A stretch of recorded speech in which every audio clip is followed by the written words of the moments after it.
I don't usually stay home alone. I mean, who does these days? With all the true crime podcasts and horror movies, it's like every shadow feels like it's plotting against you. But last Friday night, I had no choice. My roommate was out of town, and my shift at work had been brutal. All I wanted was a night in, just me, some Netflix, and the pizza delivery guy. It all started with the sound. You know that sound when a floorboard creaks? But not because you're walking on it? Like it's just deciding to groan for no reason? It came from the hallway, loud and sudden, like someone shifting their weight. My heart jumped into my throat. I paused the movie and stared at the door leading to the hallway. Nothing. Okay, I muttered to myself. Old house. No big deal. But then it happened again. This time closer. I told myself it was the pipes. Houses make noises, right? But that didn't explain the faint scraping noise that followed, like someone dragging their fingers against the wall. I grabbed my phone, opened the flashlight, and reluctantly stepped into the hallway. The beam cut through the dark, and the hallway was empty. I laughed nervously, trying to shake off the tension. Then the power went out. Complete blackout. The kind where even the hum of the fridge stops, leaving a silence so thick it presses against your ears. My phone buzzed with a weather alert. Severe thunderstorms in your area. Possible power outages. Great timing, Mother Nature. I thought about calling someone. But who? My roommate wouldn't answer. She was 3 states away. I texted my friend just to have someone to talk to. While waiting for a reply, I lit a candle in the living room and sat back on the couch. The soft glow felt comforting, but the silence was unnerving. That's when I noticed something strange. The candle flame flickered, but there wasn't any draft. Then it swayed violently to one side, as if someone had exhaled right next to it. I froze. My breath caught in my chest as a chill swept through the room, colder than the storm outside. I turned toward the window, expecting to see it open, but the locks were secure. The curtains didn't move. The shadows, however, did. One by one, they stretched toward me. I swear I wasn't imagining it. The shadows from the corners of the room started pooling together like liquid, growing darker, thicker. My phone buzzed on the coffee table, and I snatched it up like it was a lifeline. A text from my friend read, "Stop messing with me. If you are home alone, who's in your window?" I didn't dare turn around. Instead, I typed back, my hands shaking so hard I could barely hit the right keys. "What window?" The reply came instantly. "The one behind the couch." Every nerve in my body screamed not to look, but I couldn't help it. Slowly, I turned my head toward the window. The glass was fogged up, and in the condensation there was a handprint. Not fresh, not smudged, perfectly clear. Like someone had pressed their hand against it from the outside. But here's the thing. I live on the 2nd floor. I stared at the handprint, my mind racing. It wasn't possible. There was no balcony, no tree close enough for someone to climb. Just an empty drop to the driveway below. Yet the print was there, 5 fingers splayed wide, impossibly large and unmistakably human. My phone buzzed again, jolting me back to reality. Another message from my friend.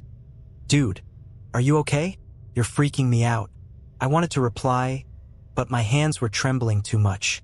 Instead, I forced myself to stand, still staring at the window. The candlelight reflected off the glass, casting distorted shadows across the room. I reached for the curtain, intending to pull it shut, when I noticed something moving outside. A shape, tall and unnervingly still, stood just beyond the faint glow of the streetlight. It wasn't facing me. At least I didn't think it was. Its head was tilted upward, aimed directly at the 2nd floor window, directly at me. My throat went dry. It wasn't moving, but somehow I felt like it was watching me, waiting for me to do something. And then it did move. Not a normal movement. It didn't walk or shift. It snapped like a bad frame in a film closer. One moment it was at the edge of the light. The next it was at the base of the house, staring up at me from directly below the window. I couldn't make out its face, but its posture was unnatural, with one shoulder higher than the other, its head cocked at an angle that made my stomach twist. I stumbled backward, away from the window, knocking over the candle in the process. The flames snuffed out, plunging the room into darkness. My phone was the only source of light now, casting a faint glow on my panicked face. I fumbled with the flashlight, my fingers slipping on the screen. That's when I heard it. A faint tapping sound coming from the window. It was soft at first, like a fingernail gently clicking against the glass. Then it grew louder, more insistent. The tapping turned into a sharp, rhythmic knock, like something was trying to get my attention. I didn't want to look, couldn't look, but some twisted part of me needed to know if it was still there. Summoning every ounce of courage, I slowly turned back toward the window. The handprint was gone. Instead, a face was pressed against the glass, pale and distorted, its eyes dark hollows that seemed to sink into nothingness. Its lips were twisted into an unnatural smile, revealing rows of jagged, uneven teeth. I froze, unable to breathe, unable to scream. The face stared at me, unblinking, unmoving, as if waiting for me to do something. And then it mouthed a single word, "Open." I stumbled back, tripping over the coffee table and crashing to the floor. My phone slipped from my hand, clattering somewhere out of reach. The knocking grew louder, more frantic, shaking the window in its frame. I scrambled to my feet and bolted out of the living room, slamming the door behind me. The hallway was pitch black, the air heavy and suffocating. I fumbled for the light switch, but nothing happened. The power was still out. My heart was pounding so hard I thought it might burst. I needed to get out of the house, but the only way out was past the front door and the living room window. And that's when I heard it again. Not from the living room this time, from upstairs. Slow, deliberate footsteps creaking on the floorboards above me. I froze, my mind racing. I was supposed to be alone. There was no way someone could have gotten inside.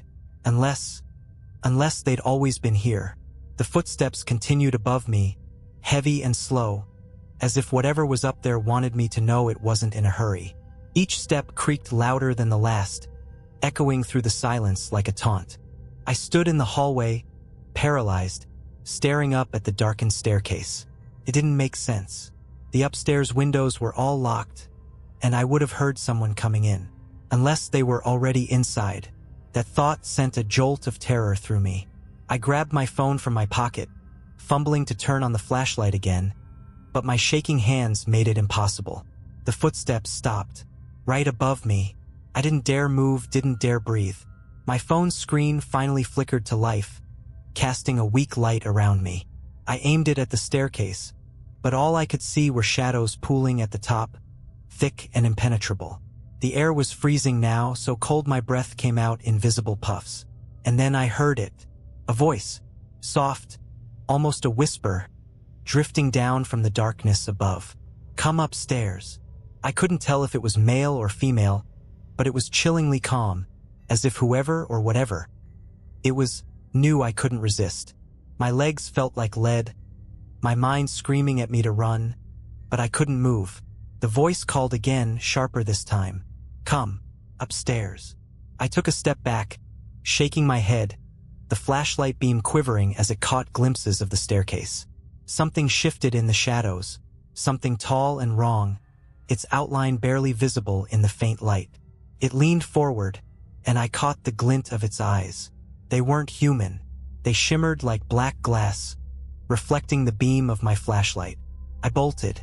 I ran for the front door, my bare feet slapping against the hardwood floor. My only thought was to get out, to get away from whatever was in my house. But when I reached the door, I froze again. The lock, it was broken, bent inward, as if someone had forced it open. Someone or something had gotten in. Behind me, the footsteps started again, faster this time, pounding down the stairs. I grabbed the nearest thing I could find, a heavy umbrella stand, and spun around, ready to swing. But the staircase was empty. No footsteps, no figure, nothing. And then the voice came again, this time right next to my ear. "Don't leave." I screamed and swung blindly, the umbrella stand colliding with the wall. The impact jarred me, but the voice was gone. The air around me was still, the only sound my own ragged breathing. I turned back to the door, fumbling with the handle, but it wouldn't budge. The lock was stuck, jammed in place. I yanked on it, tears streaming down my face as panic set in. Behind me, a floorboard creaked. I whipped around, the flashlight beam cutting through the dark. And there it was, standing at the base of the stairs, its twisted figure barely human. Its limbs were too long, its head tilted at an unnatural angle, and its mouth stretched into that same horrific grin I'd seen in the window. Took a step toward me. "Stay," it hissed. I threw the umbrella stand, the metal clattering uselessly to the floor as I darted into the kitchen. My only chance now was the back door. I didn't look back as I sprinted, my breath coming in shallow gasps. I reached the door, unlocked it, and yanked it open. The night air hit me like a slap, and I ran. I didn't stop until I was halfway down the street, the house growing smaller behind me. Only then did I turn around. The windows were dark, lifeless. The house stood in eerie silence, like nothing had happened. But I knew better. I wasn't alone in there, and I never had been. I didn't stop running until I reached the convenience store at the corner of the block. The fluorescent lights inside felt like salvation, their cold glow banishing the suffocating darkness I'd escaped from. I stumbled inside, gasping for breath, my phone still clutched tightly in my hand. The clerk glanced up from his magazine, startled by my disheveled appearance. "You okay, buddy?"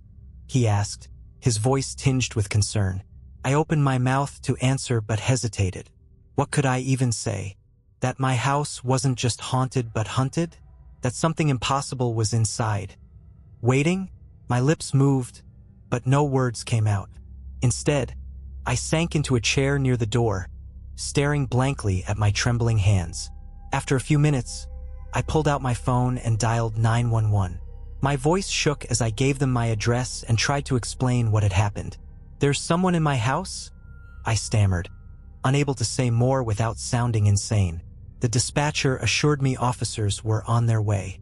When they arrived, I insisted on staying at the store while they checked the house. 2 officers went inside, flashlights drawn, their silhouettes sharp against the dim glow of their patrol car's headlights. I watched them disappear into the doorway, my heart pounding so loudly it drowned out everything else. Minutes ticked by like hours. Then they emerged. One of them approached me, his expression a mix of confusion and frustration. "We didn't find anyone," he said. "The place is empty." "That's not possible," I blurted. "I saw. I heard." My voice broke, and I clutched my head, trying to steady myself. "Check the locks," I said finally. "The front door, it was broken." The officer frowned but nodded. He spoke into his radio, relaying my request. A moment later, his partner responded. "Front door's fine. No sign of forced entry." I stared at him, my mind reeling. "No, it was bent. It wouldn't open." "We'll write up a report," he said, his tone calm but firm. "If anything happens again, give us a call." I wanted to scream at him, to shake him, to make him understand. But the exhaustion was overwhelming. The officers left, leaving me in the sterile safety of the convenience store. I sat there for what felt like hours, replaying everything in my mind. Eventually, I gathered the courage to call my roommate. I needed someone, anyone, to be with me. She promised to drive back first thing in the morning. Until then, I decided to book a motel for the night. Couldn't go back. Not alone. By the time I returned to the house the next day, sunlight poured through the windows, making the place feel almost normal. Almost. My roommate was with me, and having her there gave me some confidence. We walked through the house together, room by room. Nothing was out of place. No signs of anyone having been there. No broken locks, no handprints. No, anything. But something was different. The air felt heavy, like the house itself was holding its breath. I told myself it was just nerves, that I'd imagined things in the dark, that I was tired and overworked and letting my fears get the best of me. For a few weeks, nothing happened. Life returned to normal, or at least a version of it. But the feeling never really went away. That sense that something was watching, waiting. Then, last night, as I lay in bed scrolling through my phone, I heard it again. A single creak. Not from the hallway this time, but from inside my room. My breath caught in my throat as I slowly turned toward the sound. The closet door, which I always kept closed, was open just a crack. And in the sliver of darkness, I saw it. A pair of glassy black eyes, staring back at me. Before I could scream, the door swung shut. The room fell silent. And now, every night, I lie awake, waiting for the whispers to start again.